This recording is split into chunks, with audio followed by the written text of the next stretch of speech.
Thanks, mate. Thank you. Good. Well done. Pretty good. Everyone good? Yeah. Mike, it's been a long time coming before you got the shot in the UFC. You're in. You got the win, and pretty spectacular one at that. I mean, tell us how you're feeling. You know, the overriding emotion. Yeah, I mean, I coped with all the excitement before it. Well, you know, it's obviously a big deal to me. It's been a long time coming. I've not even fought myself for 16 months. So to come out to the UFC now and fight after 16 months and put on my first TKO and put on a performance for the fans was nice, because usually, you know, obviously they see me wrestling, they see me getting submissions. But you know, to come out and get a TKO on a good fighter who's in a 2-fight winning streak in the UFC, you know, I'm happy with that performance. You were hurt at one point. Can you talk us through that? How badly hurt were you? Well, everyone said I was hurt. I mean, now you say it, I must have been, you know. But the way I felt in the fight was felt that I kind of missed my own shot and fell. But obviously, you've all said it, you've all seen it from the outside. I'm in there and I'm dealing with a lot of emotion, so it must be what happened. I'll have to watch it back. But yeah, I felt fine. Obviously, I got straight back up, and you know, the grinder that I am, the wrestler that I am, and the place where I come from, Team Carbon, and it's always tough. I was going to come back. That must be satisfying you recover that quickly as well. Yeah, well, I know I'm fit. You know, I mean, I know the training I do is good, and I know it's hard. And the fitter you are, they reckon the quicker you recover. And you know, it felt like it was just maybe a flash knockdown then, but. Do you think that's a real statement as well, a guy like Nadan Armani as well, to get a W over him as a very, very tough fighter? Everyone knows what he brings to the cage. Yeah, Nad's a tough fighter. Nad's never been finished, I don't think. If I remember rightly, I don't think he's been finished. But yeah, Nad's in a 2-fight winning streak in the UFC, and I've just beat him on my debut after not fighting for 16 months. So I think that's you know, part of my back myself, I'd say. How was the run up to this fight? Because obviously Darren Till was campaigning for so long to get you into the UFC. Did you feel any pressure, or did you enjoy this moment? You know, with so many people knowing your name because of Darren Till. I enjoyed the moment. You know, the support's been fantastic from everywhere. I've not really had anyone say anything bad about me. I've not really had any messages saying any bad. You know, I've not got any haters just yet. Maybe, I don't know, maybe I'll get some. But you've got to have some haters, haven't you? But I haven't had any, and you know, I'm grateful for that. I dealt with all the pressure well, I felt. You've competed all over the world, and you've competed in a variety of disciplines, but the feeling of walking out into the UFC Octagon in London on Fight Night, is it comparable to any of the other things you've done, or is this going to stay with you? This is the biggest thing I have done. But you know, I've obviously done things that kind of lead up to this to help me get this experience. And obviously I've walked out into championship fights with Darren Till, and I've always took a backward step and thought, you know, how would I feel if this was me? When there's thousands of fans screaming for him and stuff. I felt, how would I feel? And you know what? I felt comfortable. I felt like I belong here, and I think I proved I belong here.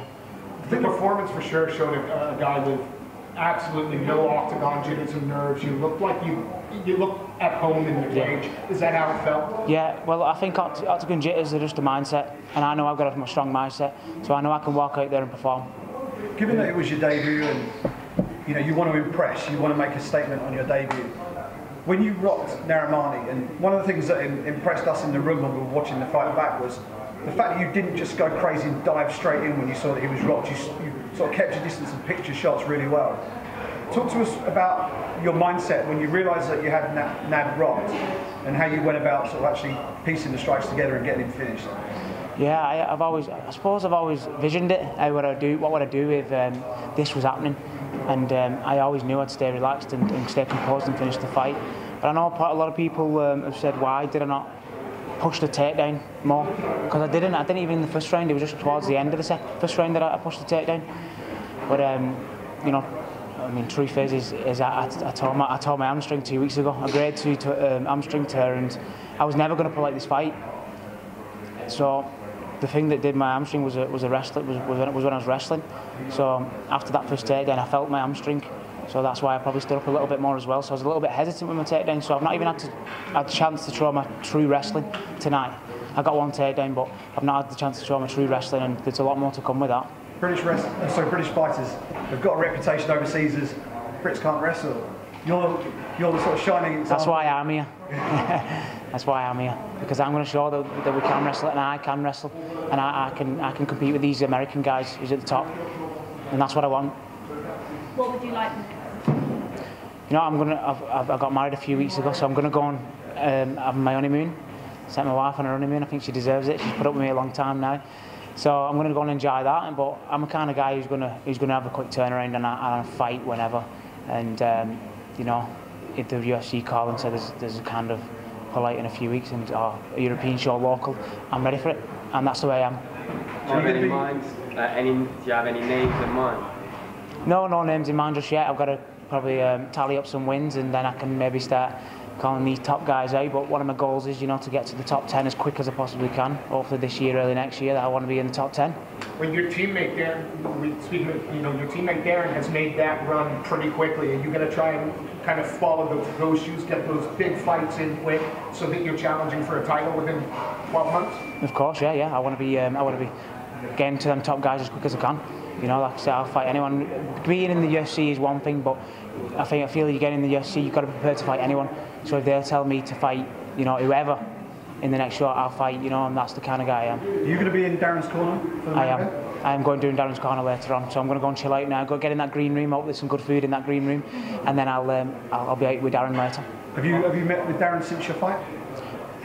Since my fight, no. He's obviously just going to be... Colin, my coach, has gone straight back for him. He's going to come back soon, but I seen him just before my fight.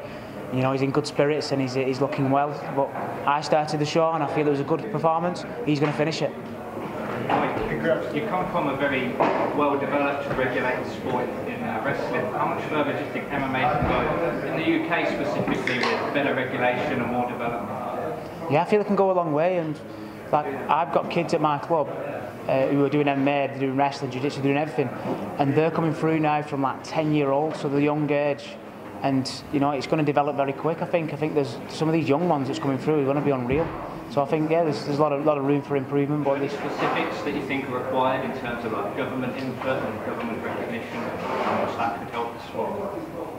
Obviously, you know, the real set, especially for younger ones doing it, there's got to be monitored. You know, it's got to be body shots and stuff. But yeah, I think a governing body in the sport would be nice to have. Congrats. Thank you. Well done. Thanks very much.